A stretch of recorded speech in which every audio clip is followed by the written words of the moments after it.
বাংলাদেশের ছাত্ররা নতুন দল গঠন করেছে জাতীয় নাগরিক পার্টি, এ নিয়ে কিছু বলুন। শুনেলেন, ছাত্র আন্দোলন আজকে পড়াশোনার মান ভারতবর্ষ নয় পৃথিবীতে নষ্ট হয়েছে সব দেশে একটাই কারণে, যখন স্টুডেন্টরা রাজনীতিতে যুক্ত হয়েছে। আপনারা জানেন আমাদের পার্শ্ববর্তী একটা দেশ আছে যার নাম হচ্ছে চাইনা। নাম শুনেছেন না শুনেননি? চাইনা। গত 7 বছর আগে চাইনার একদল স্টুডেন্ট, কলেজ স্টুডেন্ট, তারা সরকার জিনপিং সরকারের বিরুদ্ধে আন্দোলন করেছিল। জিনপিং সরকার তার প্রশাসনকে অর্ডার দিল, বিএসএফকে গুলি চালিয়ে গুঁড়িয়ে দাও, বুলডোজার চালিয়ে দাও, ট্যাঙ্কার দিয়ে গুঁড়িয়ে দিল।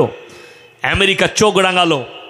জর্জ ডব্লিউ বুশ সে বললে, শোনো, ছাত্রদের ওপরে তুমি আঙ্গুল তুলেছ, তোমার রেহাই নাই। চাইনার জিনপিং সরকার বললে, শোনো, এটা আমার অভ্যন্তরীণ ব্যাপার, এখানে নাক গলাতে এলে যুদ্ধ করতে হবে। চাইনাই সব থেকে টেকনোলজিতে এখন আগে কে? চাইনা।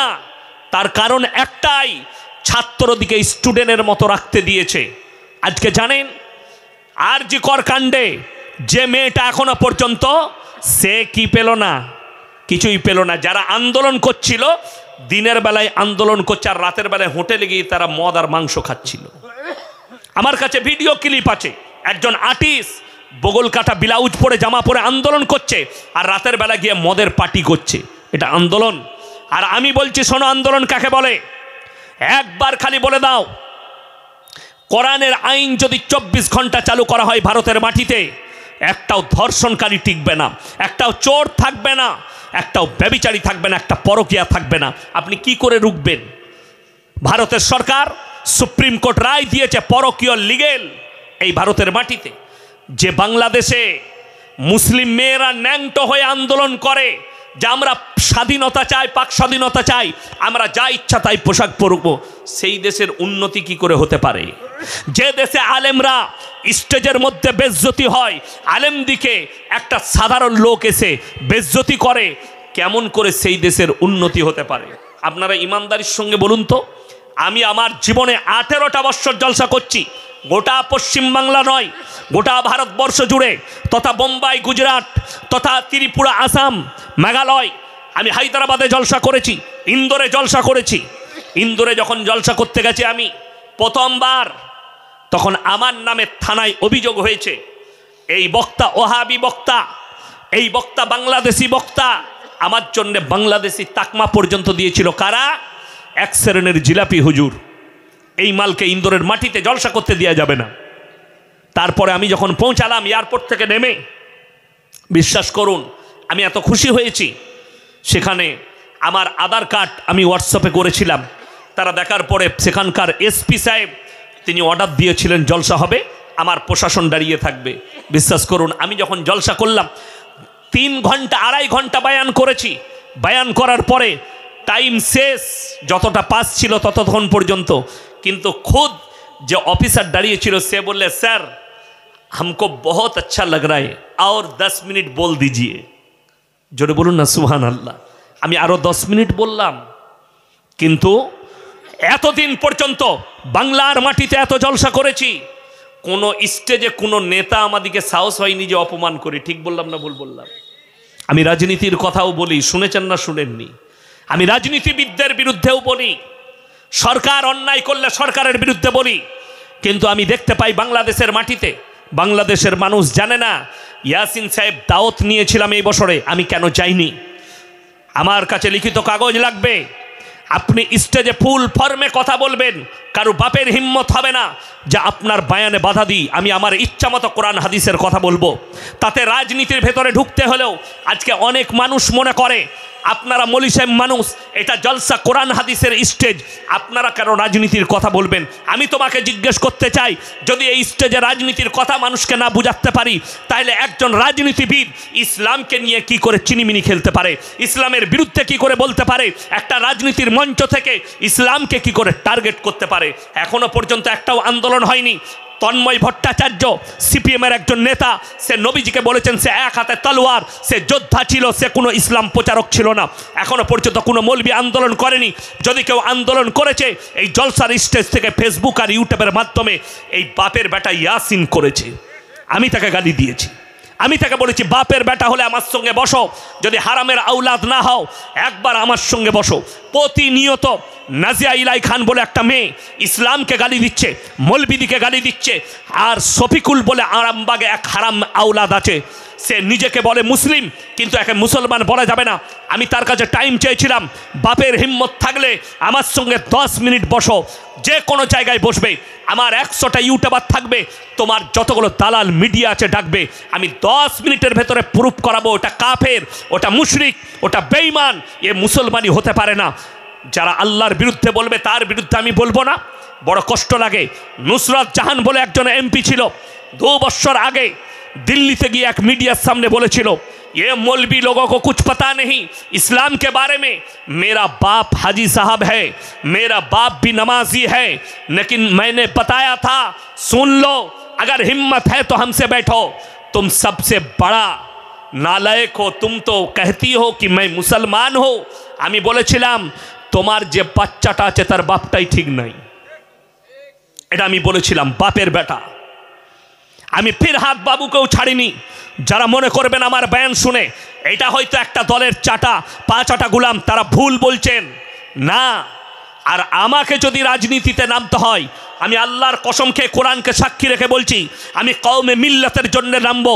আমাকে যদি নামতে হয় তা আমি আপনাদের জন্য রাজনীতিতে নামবো, যারা মুসলমানের বিরুদ্ধে আগুন উগলাচ্ছে।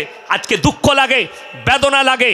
কোরআন শিক্ষা দিয়েছে। আমি কালকে সাগর দিঘির মাটিতে বলেছি, ওয়ালা তাসুব্বুল্লাযীনা ইয়াদউনা মিন দুনিল্লাহ ফায়াসুব্বুল্লাহ আদওয়াম বিগাইরি ইলম। তোমরা কারো দেবদেবীকে গালি দিও না, কারো ধর্মকে গালি দিও না। সে যদি অজ্ঞাত অবস্থায় তোমার আল্লাহকে গালি দেয় তোমার ক্ষতি হবে। আমার 1 লাখের বেশি বয়ান ছুটছে।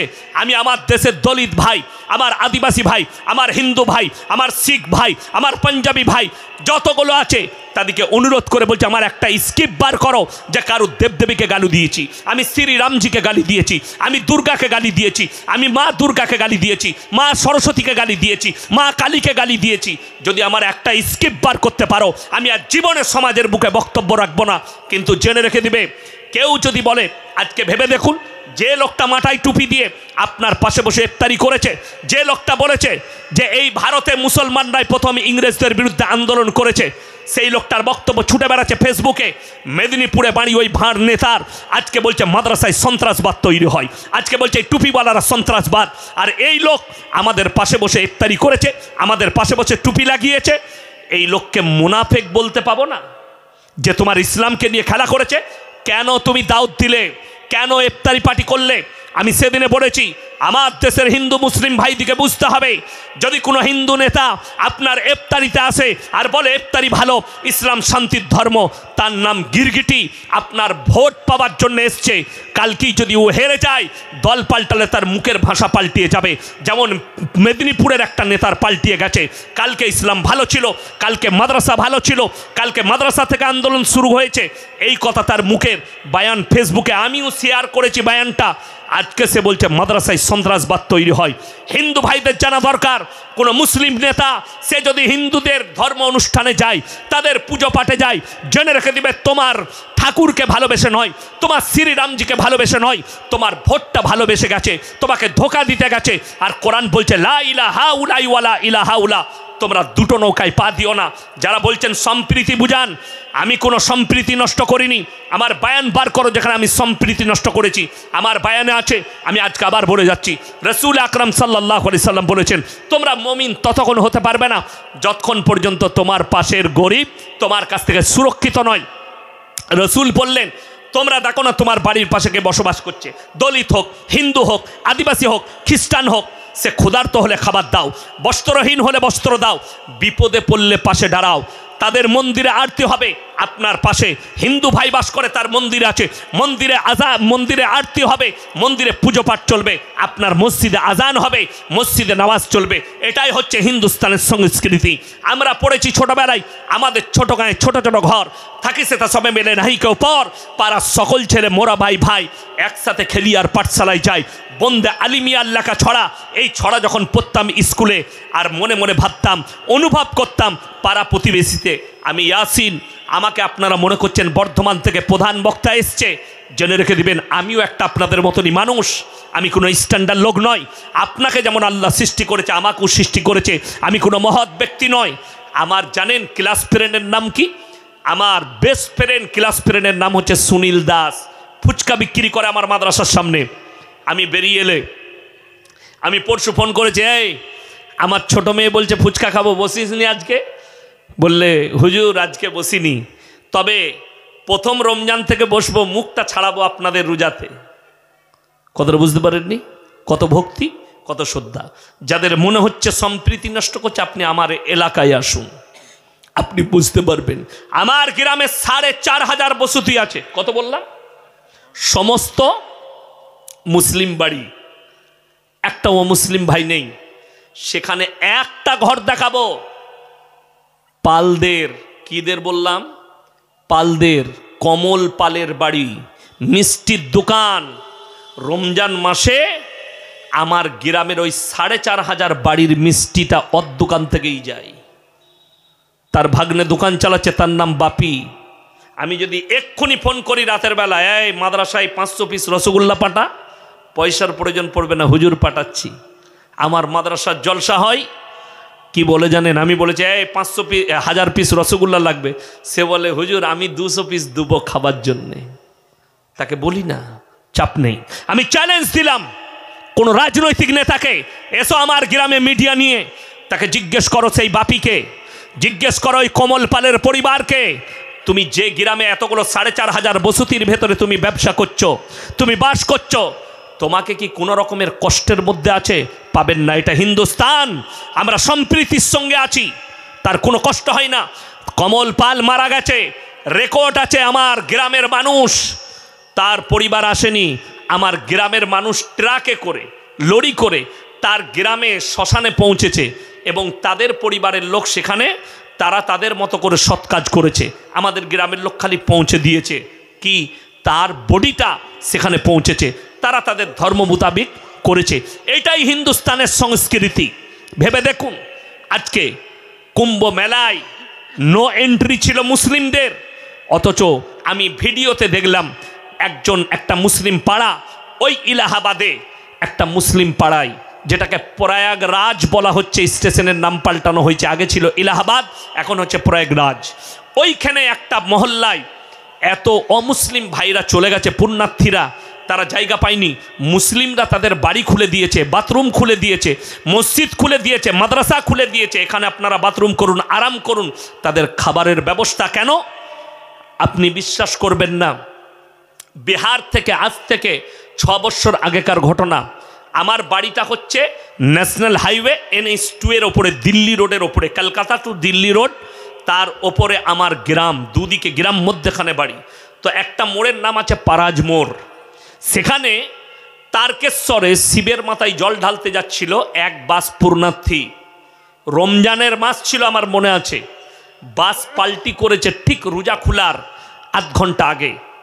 রোজদাররা ছুটে গেছে, তারা রোজা খুলেনি, সমস্ত লোককে গাড়ি করে করে করে হসপিটালে পৌঁছেছে। কেন? আল্লাহ রসুল সাল্লাল্লাহু আলাইহি সাল্লামকে আল্লাহ বললেন, পৃথিবীর মানুষকে বলো, কেউ যদি একটা মানুষের প্রাণ বাঁচায়, সে গোটা মানব জাতির প্রাণ বাঁচালো। কেউ যদি একটা মানুষকে উপকার করে, সে গোটা মানব জাতির উপকার করলো।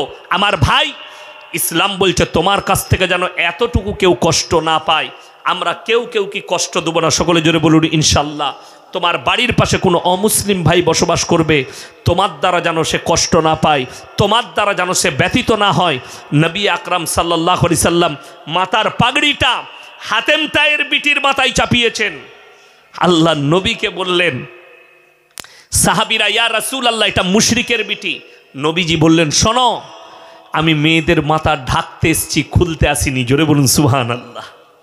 আমি মেয়েদের মাথা ঢাকতে এসছি, অর্থাৎ আমি ঢেকে দিয়েছি।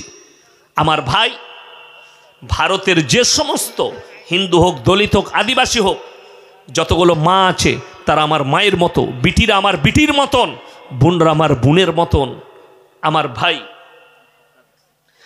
ভাই আপনাদেরকে অনুরোধ করছি, সবাই বলুন আমরা সবাই দিনের ওপরে প্রতিষ্ঠিত হব। জোরে বলুন ইনশাল্লাহ। আপনার চলার আমার চলার পথ হবে কোরআন এবং রসুল সাল্লাল্লাহু আলাইহি সাল্লামের আদর্শের ওপরে। তিনটে লোক, এরপরে বলবো রমজান মাস আসছে, তিনটে লোক যদি দোয়া করে আল্লাহ তাদের দোয়াকে ফিরাবেন না। জোরে বলুন সুবহানাল্লাহ। কটা বললাম বাবা? কটা বললাম? তিনটে। নাম্বার এক, ওয়া আতিদাল কুরবা, তোমার কাছের গরিব যদি হাত পাতে তাদের হাতকে আল্লাহ ফিরাবেন না। তারা যদি দোয়া করে ওয়াল ইয়াতামা ওয়াল মাসাকিন, এতিম আর মিসকিন যদি হাত পাতে তাদের হাতকে আমার আল্লাহ ফিরাবেন না। ওয়াবনাস সাবিলি ওয়ালা তুবাদ্দির তাবদীরা, আর মুসাফির যদি দোয়া করে তাদের দোয়াকে আমার আল্লাহ ফিরাবেন না। আজকের এই মজমায় সব থেকে বড় মুসাফির আমি। ইনি তো কাছের মানুষ, সভাপতি সাহেব শেখ, উনিও কাছের মানুষ। আমি কিন্তু 350 কিলোমিটার এসছি আমার বাড়ি থেকে। আমি মুসাফির সব থেকে বড়। এই তিনজন যদি আল্লাহর কাছে দোয়া চায় আল্লাহ কবুল করে নেয়। আমার ভাই, শাবান মাস, এই মাসে বরকতপূর্ণ মাস, আল্লাহ এই মাসে দোয়াকে কবুল করেন। আমার ভাই, আমি আপনাদের কাছে মসজিদের জন্য কিছুই চাইব না। কোরআনে পাড়া কটা আছে বাবা? তাড়াতাড়ি বলুন। 30টা। 30 জন ব্যক্তি আমার হাতে এখানে দিয়ে যাবেন 500 করে টাকা, এই মসজিদ আল্লাহর ঘরের জন্য। নবীজি বলেছেন জাকিরা, গচ্ছিত সম্পদ। মানুষ খালি কানবে কিয়ামতের দিনে।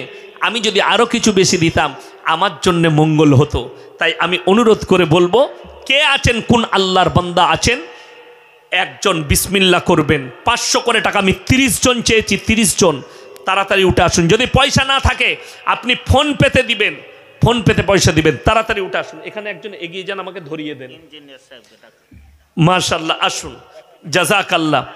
এই দেখেন দুটো হয়েছে, এইদিকে দেন তো, এই যে এইদিকে তাড়াতাড়ি, এইদিকে দুটো, দুটো 4টা। মাশাআল্লাহ, 4 আর 2 এ 6। মাশাআল্লাহ, আসুন, 6টা হয়েছে, জাযাকাল্লাহ। 7, 8, মাশাআল্লাহ, 9, 10, 11, তাড়াতাড়ি আসুন ভাই। 12, মাশাআল্লাহ, 13। কই আমি জিনার বাড়িতে ছিলাম তো, কই ইঞ্জিনিয়ার সাহেব কই? 14, 15। আমাদের গ্রামের ছেলেগুলো, এই ইয়ং ছেলেগুলো কই কই গ্রামের? 13, 14, 15। মায়েদের মধ্যে কে আছেন? তোফাজ্জুল ভাই কোথায় আছেন? তোফাজ্জুল ভাই 15 হয়েছে, মাশাআল্লাহ। আসুন 16 নম্বর, তাড়াতাড়ি আসুন। তোফাজ্জুল ভাই কোথায় আছেন? মায়েদের মধ্যে কে আছেন? 15 দেন। 16, জাযাকাল্লাহ, 16। ইঞ্জিনিয়ার সাহেব কই?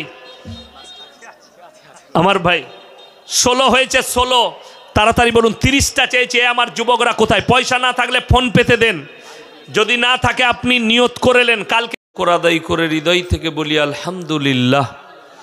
তারপরে পরে বিশ্ব নবী জানাবে মুহাম্মাদুর রাসূল আল্লাহ, সকলে বলুন সাল্লাল্লাহু আলাইহি ওয়াসাল্লাম। তেনার প্রতি শতকোটি দরুদ বর্ষিত হোক, বলুন আমিন সুম্মা আমিন।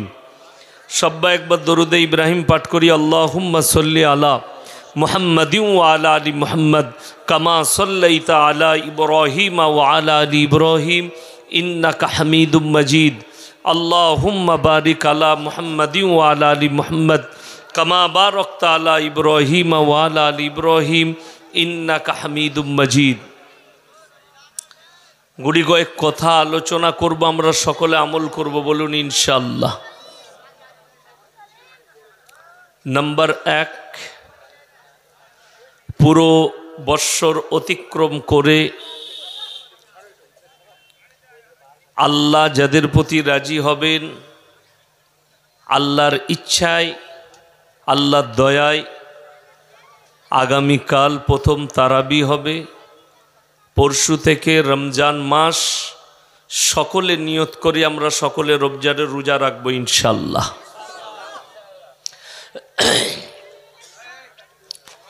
দেখুন, পৃথিবীতে যা কিছু দেখছেন আল্লাহর হুকুম ছাড়া কোনো কিচ্ছু লড়নচরণ করতে পারে না। আচ্ছা ভাই, জায়গার সমস্যা আছে, আপনারা একটু এগিয়ে নিজের জায়গাগুলো পূরণ করেলেন। আর যারা ডাইনে বাঁয়ে জায়গা পাচ্ছেন না তাদের জন্য ডান দিকে জায়গা খালি আছে, আপনারা এসে বসে যাবেন। নিজের জায়গা নিজে করে বসে যান, জায়গা ডান দিকে অনেক খালি আছে। হ্যাঁ, এগিয়ে এসে সামনের জায়গাগুলো পূরণ করলেন। যারা কমিটির ছেলে আছেন তাদেরকে অনুরোধ করব আপনারা একটু জায়গাগুলোকে জমিয়ে বস করিয়ে দেন। দেখুন, আমরা যারা এখানে বসে আছি এবং যে সমস্ত মানুষ নেই, আমি এখানে ধর্মের কথা বলিনি, শুধু মানুষের কথা বললাম, পৃথিবীর নারী পুরুষের কথা। যারা এখানে আছেন, যারা নেই, গোটা পৃথিবীর আজকের এই 10টা 15 16 হয়েছে, এই 16 পর্যন্ত যতগুলো মানুষ বেঁচে আছে, আল্লাহর কসম কেউ নিজের ইচ্ছাই নেই, আমার আল্লাহর দয়াই বেঁচে আছে। সবাই আল্লাহর দয়াই বেঁচে আছি, আল্লাহর যতক্ষণ ইচ্ছা। কেন? যতগুলো জানদার দুনিয়ার বুকে এসছে সকলকে মৃত্যুর স্বাদ গ্রহণ করতেই হবে এবং সকলের জান আল্লাহর কবজায় আছে। কার কবজায় বললাম? আল্লাহর কবজায়। পৃথিবীতে ডাক্তার হচ্ছে বাহানা, ওষুধ বাহানা, সুস্থতা আল্লাহ দান করেন। কে দান করেন? আল্লাহ। যার কাছে যেরকমই রোগ আসুক, আল্লাহ ইচ্ছা করলে সুস্থতা দান করবেন। পৃথিবীতে দৌলত, সম্পদ, মাল, শক্তি কোনো কিচ্ছুই আল্লাহর কাছে কাজে লাগে না, কোনো কিচ্ছুই। আল্লাহর ইচ্ছা হলে, যদি মনে করে কারো কাছে কয়েক হাজার কোটি টাকা আছে, কিন্তু তার কাছে যদি মৃত্যু আসে, তার ওই টাকা কিন্তু তার মৃত্যু রুখতে পারবে না।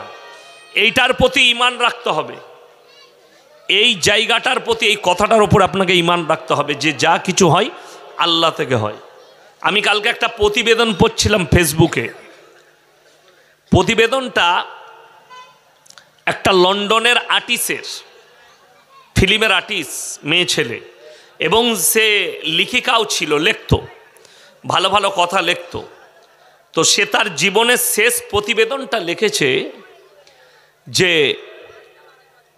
আমার যখন ক্যান্সার হয় তখন আমি এই প্রতিবেদন লিখি, মৃত্যুর আগে লিখেছে, আমার গোডাউনে, মানে তার গ্যারেজে, গাড়ির গ্যারেজে কয়েকটা বিলাসবহুল গাড়ি, যে গাড়ি আপনাকে মালদা জেলায় খুঁজতে হবে আছে কি না, মার্সিডিজ, ওডি, রলস রয়, এই ধরনের দামি গাড়ি আমার গ্যারেজে।